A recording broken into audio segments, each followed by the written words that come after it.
बाबा जी और हुजूर जी की प्यारी साध संगत जी, आप सभी को प्यार भरी राधा स्वामी जी। संगत जी, बाबा जी ने डेरा ब्यास सत्संग में सुनाई एक साखी, जो कि एक पुराने समय की है। यह साखी एक नाई और एक चुड़ैल की है। यह एक प्रेरणादायक साखी है। संगत जी कृपया पूरा सुनिएगा। बाबा जी फरमाते हैं, पंजाब के पहाड़ों में एक खूबसूरत जगह थी। वहां से दूर कश्मीर की ऊंची ऊंची पहाड़ियां दिखाई देती थीं। उन्हीं पहाड़ों में एक छोटा सा गांव था जिसका नाम सुल्तानपुर था। पहाड़ी इलाका होने के कारण घर एक दूसरे से दूर दूर थे। इस गांव में बड़ी मुश्किल से 40 घर थे। गांव में रघु नाम का एक नाई रहता था। वह बहुत अच्छा, सीधा साधा और भगवान पर विश्वास रखने वाला आदमी था। उसकी अच्छाई के कारण लोग उसकी बहुत इज्जत करते थे। भगवान ने उसे 5 बच्चे दिए थे। उसकी पत्नी भी बहुत समझदार और अच्छी थी। नाई अब भी पूरी तरह से जवान भी नहीं हुआ था कि उसकी जिंदगी में एक बड़ा दुख आया। उसकी पत्नी उसे छोड़कर चली गई। सर्दियों का समय था, उसे निमोनिया हो गया था। गांव के वैद्य को दिखाया पर कोई फायदा नहीं हुआ। उसे अस्पताल ले जाने का मौका ही नहीं मिला और वह मर गई। संगत जी, नाई की तो दुनिया ही बदल गई। बच्चे ज्यादा बड़े नहीं थे। 3 बेटे और 2 बेटियां। सबसे बड़ी बेटी 12 साल की थी। अब नाई घर का काम भी करता और बाहर जाकर पैसे भी कमाता। गांव के लोगों ने उसे दूसरी शादी करने की सलाह दी, पर नाई ने मना कर दिया। नाई बहुत मेहनत करता पर इतना ही कमा पाता कि बस 2 वक्त का खाना मिल सके। गांव वालों ने कुछ मदद की, पर कब तक? आखिर खुद मेहनत किए बिना कुछ हासिल नहीं होता। नाई ने सोचा कि इस गांव में तो थोड़े ही घर हैं और हर दिन कोई बाल या दाढ़ी बनवाने भी नहीं आता। इसलिए क्यों ना दूसरे गांव में किस्मत आजमाई जाए। दूसरा गांव एक पहाड़ी के नीचे था जो नाई के गांव से 6 मील दूर था। उस समय दूसरे गांव जाने के लिए बैलगाड़ी का इस्तेमाल होता था, पर तब तक उस गांव में किसी के पास बैलगाड़ी नहीं थी। वैसे भी वह पहाड़ी इलाका था। ना ही सुबह उठता, जरूरी काम करता, बच्चों को खाना खिलाता, खुद भी खाता और फिर बच्चों को घर में ही रहने की सलाह देकर आसपास के 2-4 घरों में भी कह देता कि बच्चों का थोड़ा ध्यान रखें। फिर सुबह सुबह ही अपने सामान का थैला लेकर जंगल के रास्ते से होकर दूसरे गांव की ओर निकल पड़ता। पहाड़ों से नीचे उतरने के बाद उसे एक छोटी और कम पानी वाली नदी पार करनी पड़ती थी और फिर 2 मील जंगल का रास्ता तय करने के बाद ही वह दूसरे गांव पहुंचता था। दूसरे गांव में जाकर काम करने से उसकी आर्थिक स्थिति में बहुत सुधार हुआ। मुश्किल सिर्फ आना जाना था, पर अब नाई को उसकी आदत हो गई थी। दूसरे गांव में काम करते हुए नाई को अब 5 महीने हो चुके थे। संगत जी, एक दिन नाई दूसरे गांव से वापस अपने गांव आ रहा था। नदी पार करने के बाद नाई ने अपने गांव का रास्ता पकड़ा तो उसकी नजर एक पेड़ पर पड़ी। वो देखकर हैरान रह गया। पेड़ की डाल पर बैठी एक खूबसूरत जवान औरत नाई को बहुत प्यार से देख रही थी। नाई डर गया। वो जल्दी जल्दी आगे बढ़ने लगा तो पीछे से एक गंभीर आवाज आई, रघु रुक जाओ। ना चाहते हुए भी नाई रुक गया। औरत फुर्ती से कूदकर नीचे उतरी और नाई के पास पहुंची। नाई बोला, कौन हो तुम और क्या चाहते हो? वो औरत बोली, मेरा नाम शिवाई है, मैं फूलनगर में रहती हूँ। नाई सोचने लगा कि फूलनगर नाम का तो कोई गांव आसपास है ही नहीं। यहाँ के आसपास के गांवों को मैं अच्छे से जानता हूँ। वो औरत मुस्कुराकर बोली, गांव तो यही है, बस तुम्हें पता नहीं।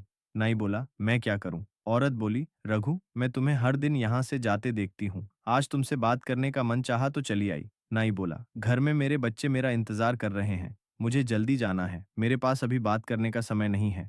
इतना कहकर नाई आगे चलने लगा। वह घर गया और खाना बनाकर बच्चों को खिला पिलाकर सो गया। उसने उस औरत वाली घटना के बारे में ज्यादा नहीं सोचा।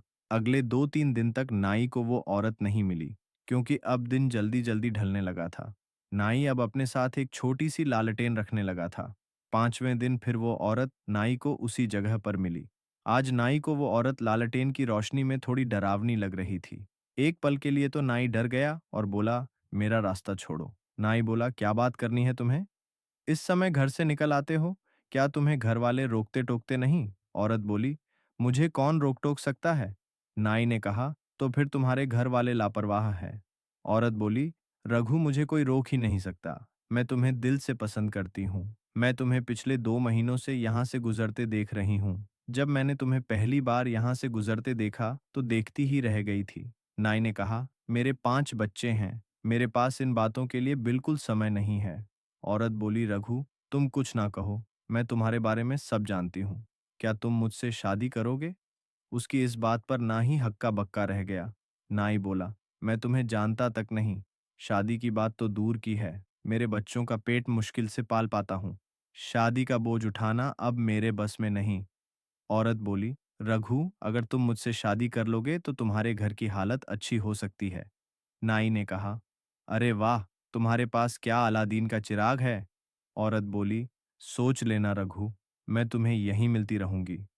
इतना कहकर वह औरत पेड़ों के झुंडों में गायब हो गई। नाई भी बड़बड़ाते हुए अपने रास्ते चला गया। पागल हो गई है। अगले दिन फिर उसी जगह वो औरत नाई से बोली, रघु, तुमने क्या सोचा? नाई बोला, तुम्हें मुझ में क्या नजर आया? तुम्हें पता है कि मेरे 5 बच्चे हैं, तुम्हारे घर वाले भी राजी नहीं होंगे। औरत बोली, तुम सब छोड़ो, बस यह बताओ कि शादी करोगे या नहीं? नाई ने जवाब दिया, नहीं। औरत ने कहा, सोच लो रघु, तुम्हारे पास अब भी समय है। इतना कहकर वो फिर वापस चली गई।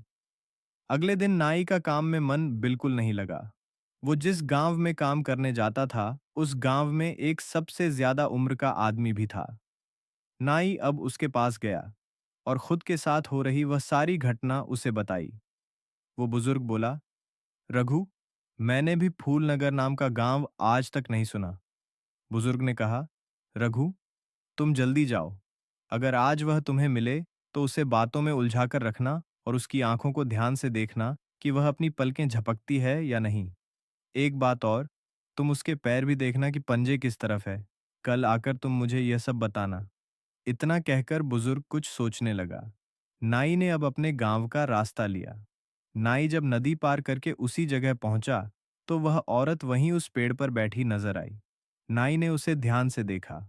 वह पेड़ से नीचे उतरी और रघु के पास आ गई और बड़े प्यार से बोली, रघु, तुमने आज देर कर दी। नाई बोला, हाँ, आज काम ज्यादा था। नाई उसकी आंखों को ध्यान से देखने लगा। उसकी आंखों में एक अजीब सी चमक थी और साथ साथ डर भी था। नाई एक बार तो चक्कर खा गया। फिर वह खुद को संभालते हुए उसके पैरों की ओर देखने लगा, पर उसके लंबे लहंगे की वजह से वह पैरों को नहीं देख पाया। फिर नाई को अचानक कुछ सूझा और वह बोला, अरे, मैं आज तुम्हारे लिए पायल लाल आया हूं। इतना कहकर नाई अपने थैले को झूठे ही टटोलने लगा। औरत ने खुशी से अपने लहंगे को ऊपर किया और बोली, लाओ तो रघु, पहना दो मुझे पायल। नाई ने जब यह देखा तो डर से उसका मुंह खुला का खुला रह गया। फिर वह जल्दी से बोला, अरे, लगता है दुकान पर भूल आया हूं, कल आऊंगा। औरत ने खुशी से कहा, ठीक है रघु, कल जरूर लेकर आना, मैं तुम्हारा इंतजार करूंगी। इतना कहकर औरत पेड़ों के झुंडों में चली गई। नाई जल्दी जल्दी हफ्ते हफ्ते अपने घर पहुंचा। सब काम किए, चारपाई पर लेटा तो सारी रात नींद नहीं आई। नाई अब अगले दिन अपने काम से निपटा और दूसरे गांव पहुंचा तो सीधा बुजुर्ग के पास गया और कल की सारी घटना बताई। बुजुर्ग ने कहा, मुझे जिस बात का डर था वही हुआ। नाई बोला, क्या मतलब है? बुजुर्ग बोला, उसने तुम्हें अपने गांव का नाम फूलनगर बताया है। दरअसल उसने अपनी दुनिया के गांव का नाम तुम्हें बताया है। उनकी अपनी एक दुनिया होती है। कभी कभी गलती से वे हमारी दुनिया में आ जाते हैं। नाई बोला, जी, आप मुझे साफ साफ बताइए, मुझे कुछ समझ नहीं आ रहा। बुजुर्ग बोला, रघु, तुम जिसे औरत समझ रहे हो, दरअसल वह एक भूतनी है जो तुमसे सच्ची मोहब्बत कर बैठी है। बुजुर्ग की बात सुनकर नाई के चेहरे का रंग उड़ने लगा। नाई बोला, तो अब मैं क्या करूं? बुजुर्ग बोले, वो तुम्हें नुकसान भी पहुंचा सकती है अगर तुम उसका कहा नहीं मानोगे तो। नाई बोला, तो फिर मैं क्या करूं? बुजुर्ग ने कहा, तुम उसे मीठी मीठी बातों में उलझाकर उसके बाल काट लेना और फिर वह तुम्हारे काबू में हो जाएगी, कभी तुम्हारे खिलाफ नहीं जा पाएगी। मगर याद रखना, कटे हुए बाल उसके हाथ नहीं लगने चाहिए। ऐसी जगह बालों को छिपा देना जहां उन्हें वह ढूंढ ना सके। नाई ने कहा, मैं उसे गुलाम नहीं बनाना चाहता बल्कि अपनी जान छुड़ाना चाहता हूँ। बुजुर्ग बोला, उससे छुटकारा पाना इतना आसान नहीं है। तुम उससे मोहब्बत की बातें करो। जब वह तुम्हारे काबू में आ जाएगी तो अपने बारे में सच सच बता देगी। मेरी मानो तो उसे वश में करके देखो। इसके अलावा वह तुम्हें हर हाल में बर्बाद कर देगी अगर तुम उसके कहे अनुसार न चलोगे। नाई अब दिन भर सोचता रहा और जब शाम ढली तो अपने गांव की तरफ चल पड़ा। आज वह औरत फिर उसे उसी जगह पर मिली। वह खूबसूरत भी लग रही थी। नाई ने उसे यह जाहिर नहीं होने दिया कि वह उसका राज अब जान चुका है। नाई के मन में अब उसके बाल काटने की शरारत चल रही थी। अरे तुम्हारी पायल, नाई यह कहते हुए अपने थैले को जमीन पर रखकर उसे टटोलने लगा। तभी वह औरत पायल को देखने की उत्सुकता से नीचे झुकी तो नाई ने अपने उस तरहरे से उसके चेहरे के पास लटकती बालों के लट को झट से काट लिया। औरत अब जोर जोर से रोने लगी और डरावने रूप में आ गई। नाई को बहुत डर लगा था। औरत बोली, रघु, तुमने मेरे साथ धोखा किया है, मेरी मोहब्बत का फायदा उठाया है। मैं तो वैसे भी तुम्हारी गुलाम थी, मगर यह तुमने मेरे बाल काटकर अच्छा नहीं किया। नाई बोला, अच्छा तो पहले तुम अपने उसी रूप में आओ और अपने बारे में सब बताओ। औरत अपने खूबसूरत रूप में आई और कहने लगी, मेरा नाम समाय है, हमारी बस्ती फूलनगर है। एक दिन मैं घूमती हुई इधर आ निकली। मैंने जब तुम्हें शाम को यहाँ से गुजरते देखा तो तुम पर फिदा हो गई। अब तो मैं तुम्हारी गुलाम हूँ। बताओ तुम्हारे लिए क्या कर सकती हूँ? नाई ने कहा, अब मुझे तुमसे कोई डर नहीं। मैं तुम्हें अपने घर ले जा सकता हूँ, मगर मेरे बच्चों के सामने अपने असली रूप में कभी भी आने की जरूरत नहीं करना। कभी मेरे बच्चे तुम्हारे उल्टे पैर नहीं देख पाए और गांव में भी तुम्हारे राज का पता ना चल पाए, वरना तुम जानती हो कि तुम मेरे काबू में हो। औरत बोली, हाँ मैं जानती हूँ। अगर तुम मेरे बाल भी ना काटते तो भी मैं तुम्हारा हर कहना पूरा करती। मुझे तुम्हारी हर बात मंजूर है, मैं तुम्हारे साथ चलने में खुश हूँ। नाई ने कहा, मेरा तुम्हारा कोई रिश्ता नहीं, मेरे बारे में कोई गलत ख्याल भी मत लाना। औरत ने कहा, जो हुक्म रघु। नाई बोला, चलो मेरे साथ।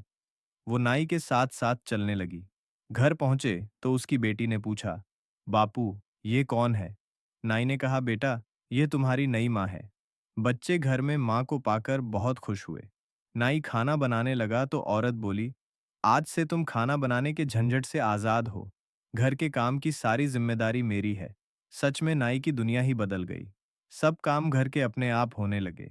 नाई ने अपने बच्चों को सख्ती से कहा कि माँ के बारे में बाहर किसी को नहीं बताना। बच्चे अब घर से बाहर खेलने जाते तो लोग यह देखकर हैरान रह जाते कि अब बच्चे नहाए धोए साफ सुथरे कपड़े पहने हुए रहने लगे हैं। घर भी हमेशा साफ सुथरा रहने लगा है। असल में वह औरत दूसरों को दिखाई नहीं देती थी। कभी कभी औरत को नाई द्वारा काटे गए बालों का बहुत अफसोस होता, क्योंकि अब वह अपनों से नहीं मिल सकती थी, अपनी दुनिया में नहीं जा सकती थी। नाई ने वे बाल एक मटके में डालकर घर की एक दीवार के पास दबा दिए थे। समय बीतता गया। बच्चे बड़े होने लगे तो लोगों ने बच्चों से पूछना शुरू कर दिया कि तुम्हें तैयार कौन करता है और कौन तुम्हारे घर का काम करता है। बच्चों ने कह दिया कि हमारी माँ हमें तैयार करती है। लोगों को बहुत अचंभा हुआ कि यह कैसे हो सकता है, इसकी माँ को मरे तो सालों बीत गए। फिर एक दिन शाम को पड़ोस की एक औरत चुपके से नाई के घर में झांकने लगी। बस औरत से उसी दिन गलती हो गई कि वह उस पड़ोसन को उल्टे पैरों के साथ सब्जी काटती हुई नजर आ गई। पड़ोसन तो वहीं बेहोश हो गई। होश आया तो घर जाकर अपने पति को बात बताई। उसका पति बोला, अब यह बात दोबारा अपने मुंह पर मत लाना। अगर यह बात झूठी ही निकली तो कोई गांव में हमारी बात पर यकीन नहीं करेगा। पड़ोसन बोली, मैं भगवान की कसम खाकर कहती हूँ, मैं झूठ नहीं बोल रही हूँ। फिर कई दिनों तक पड़ोसन और उसका पति नाई के घर में झांकने लगे तो एक दिन उस पड़ोसन के पति ने भी उस औरत को देख लिया। फिर यह बात पूरे गांव में फैल गई। सब नाई के घर को भूतनी का घर कहने लगे। नाई का घर अब भूतनी के घर के नाम से मशहूर हो गया। उड़ते उड़ते ये बात नाई के कानों में भी पहुंची तो नाई बहुत घबराया और घर जाकर औरत से बोला, मेरे बारे में लोग तरह तरह की बातें कर रहे हैं। मैंने तुम्हें कहा था कि किसी के सामने अपने आप को जाहिर मत होने देना। औरत बोली, मैंने यह जानबूझकर नहीं किया। मैंने कई साल तुम्हारे यहाँ तुम्हारे घर और बच्चों की देखभाल की है। अब तुम मुझे आज़ाद कर दो। मगर नाई अब उसका आदी हो चुका था। हर काम तैयार मिले तो कौन पागल उसे आज़ाद करे। नाई ने मना कर दिया। कुछ दिनों बाद नाई का सबसे छोटा लड़का उसी दीवार के पास जहां नाई ने औरत के बाल मटके में डालकर छिपाए थे, खेल खल में वहां से मिट्टी खोदने लगा। मिट्टी खोदते खोदते कई देर हो गई तो औरत उस लड़के के पास उसे कुछ खाने को देने के लिए आई। तभी औरत की नजर उस मटके पर पड़ी। लड़का भी बोला, देखो माँ, इस मटके में क्या है? मैं कब से इसे बाहर निकालने की कोशिश कर रहा हूँ। औरत ने मटके को बाहर निकाला तो अपने कट्टे बाल पाए तो फौरन उसने उन्हें चूल्हे में डालकर जला दिया। अब औरत नाई की कैद से आजाद थी। नाई अब शाम को घर आया तो औरत बोली, रघु, मुझे अब यहाँ से जाना है। मुझे अपनों की याद आ रही है और तुम्हारे बच्चे भी अब बड़े हो गए हैं। यदि मैं तुम्हारी गुलाम रही और इसी दौरान अगर तुम इस दुनिया से चल बसे तो मैं यहीं इसी घर में कैद होकर रह जाऊंगी। नाई बोला, हरगिज नहीं। औरत बोली, मैं तो तुम्हारा मन ले रही थी। मैं तो आज़ाद हूँ। तुम उन बालों की हिफाजत नहीं कर सके। मैं जाने से पहले तुम्हारे लिए उस मटके में कुछ छोड़कर जा रही हूँ, क्योंकि मैं तुमसे सच्ची मोहब्बत करती हूँ। मैं तुम्हें इतना कुछ दे जाऊंगी कि तुम्हारी अगली जिंदगी आराम से कटेगी। इतना कहकर औरत गायब हो गई। नाई उसे आवाज देता रहा। नाई अपना सिर पीट पीट कर रोने भी लगा। नाई ने मटके को ढूंढा तो उसमें ढेर सारे सोने के सिक्के निकले। इसी गांव में रहते रहते वह इस कलंक को धो नहीं सका। लाख कोशिश की सफाई देने की, मगर लोग फिर भी उसके घर को भूतनी का घर ही कहने लगे। आखिर में नाई ने शहर में दूसरा घर ले लिया और बच्चों के साथ वही रहने लगा। और वह चुड़ैल भी आजाद हो चुकी थी रघु की कैद से। इसलिए संगत जी, अगर कोई आप पर आंखें बंद करके विश्वास करें और आपसे प्यार करें तो उसका नाजायज फायदा नहीं उठाना चाहिए। उसे इंसान की कदर करनी चाहिए, क्योंकि बीता हुआ समय कभी हाथ नहीं आता और जो लोग चले जाते हैं वह है वापस नहीं आते हैं। इसीलिए संगत जी, आगे से याद रखिएगा कि कभी भी किसी दूसरे के साथ कुछ बुरा नहीं करना चाहिए, चाहे वह है कोई इंसान हो या कोई जीव जंतु हो।